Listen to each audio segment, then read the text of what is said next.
Hi friends, welcome to MT cooking. இன்னும் ஒரு பிளேட்டில் கறி இருக்குன்னு யோசிக்கிறீங்களா? இது என்ன கறின்னு யாராவது நீங்கள் சொல்லுவீங்களா? நல்ல டேஸ்டான கறி. இந்த ஒரு கறியே போதும் ஒரு பிளேட் சோறு சாப்பிட. பாருங்கோ, இதுதான் கணவாய். இந்த கணவாயை ஓட்டு கணவாயன்னும் சொல்லுவாங்க, சாக்கு கணவாயன்னும் சொல்லுவாங்க. இந்த கணவாயில் தான் நான் இந்த டேஸ்டான கறி வச்சேன். இந்த கறி என்று சொன்னால் எல்லாருக்கும் விருப்பம். ஆனால் ஒவ்வொருத்தரும் ஒவ்வொரு மெத்தடில் செய்வாங்க. நான் இந்த கறியை கொஞ்சம் வித்தியாசமாக தான் செய்திருக்கிறேன். சரி பாருங்கோ, இந்த கணவாயை ஊசி கணவாய்ன்னு சொல்கிறது. நாங்கள் இப்போ ஓட்டு கணவாயில் தான் கறி வைக்க போகிறோம்.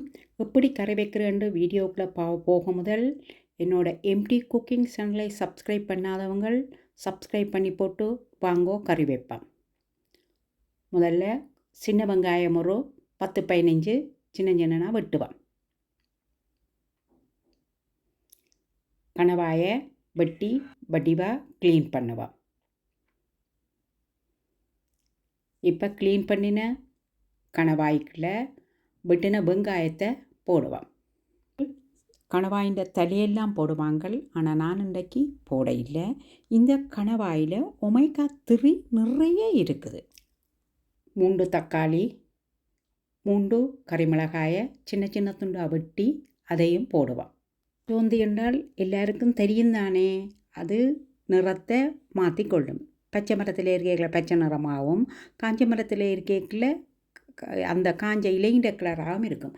அதே மாதிரி தான் இந்த கணவாயையும் கடல்வாழ் பச்சோந்தி என்று தான் சொல்கிறது. ஏனென்று சொன்னால் அது தன் உடல் நிறத்தையும் வடிவத்தையும் அது மாற்றிடுமாம். ஏனென்று சொன்னால் எதிரிகளிடமிருந்து தன்னை பாதுகாத்து கொள்வதுக்காக. இப்போ நாங்கள் 1/2 கப் தண்ணி மட்டும் விடுவோம். என்னென்னு சொன்னால் கணவாய் அவியேக்குள்ளையும் அதுன்ற தண்ணியும் வரும். நாங்கள் நிறைய தண்ணி விடக்கூடாது. நல்லா போட்டு கலக்குவோம். இப்போ நாங்கள் 1 டேபிள் ஸ்பூன் கறித்தூளும் 1 டேபிள் ஸ்பூன் தனி மிளகாய்த்தூளும் 1/2 டேபிள் ஸ்பூன் சீரகத்தூளும் போட்டு நல்லா கலக்குவோம்.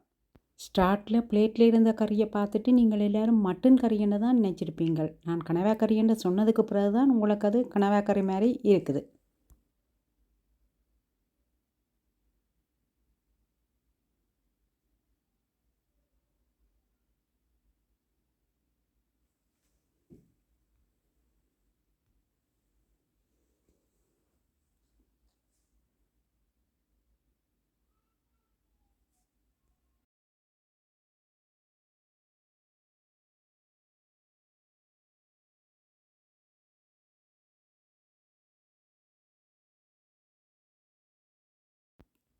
கறியும் கொதித்து கொண்டு வருது.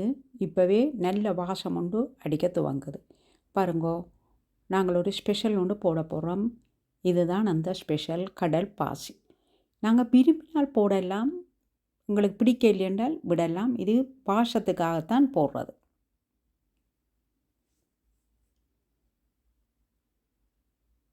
இப்போ நாங்கள் 1 டேபிள் ஸ்பூன் உப்பு போடுவோம். நல்லா நாங்கள் கிளறுவோம். இது மீனண்ட தான் உடையும், இந்த கணவாய் உடையாது. அதில் முள்ளோ செதிலோ ஒன்றுமே இல்லை. எல்லோரும் விரும்பி இதை சாப்பிடலாம். மூடி அவிய வைப்பேன்.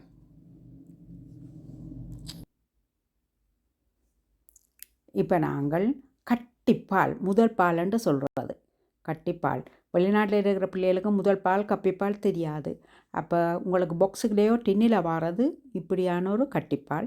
எங்களுக்கு கப்பிப்பால் வேணுமென்றால் நாங்கள் 3 1 பங்கு இந்த பாலையும் எடுத்து 2 பங்கு தண்ணியும் கலந்தால் எங்களோட ஸ்ரீலங்காவில் நாங்கள் சொல்கிற கப்பிப்பால்.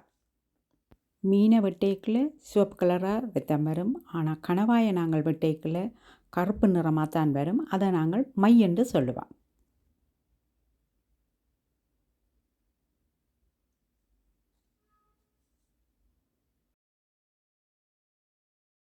இப்போ நாங்கள் ஒரு பூண்டு எடுத்து உரலில் போட்டு நல்லா குத்தி போட்டு போடுவோம்.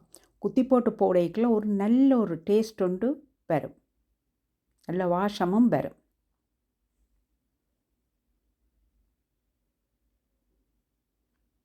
இப்போ நல்லா போட்டு கிளறுவேன்.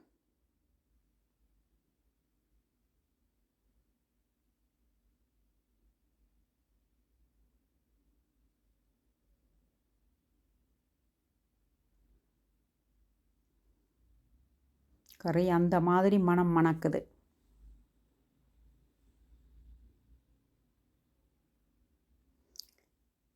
இப்போ நாங்கள் ஒரு 1/2 டேபிள் ஸ்பூன் மிளகுத்தூள் போடுவோம்.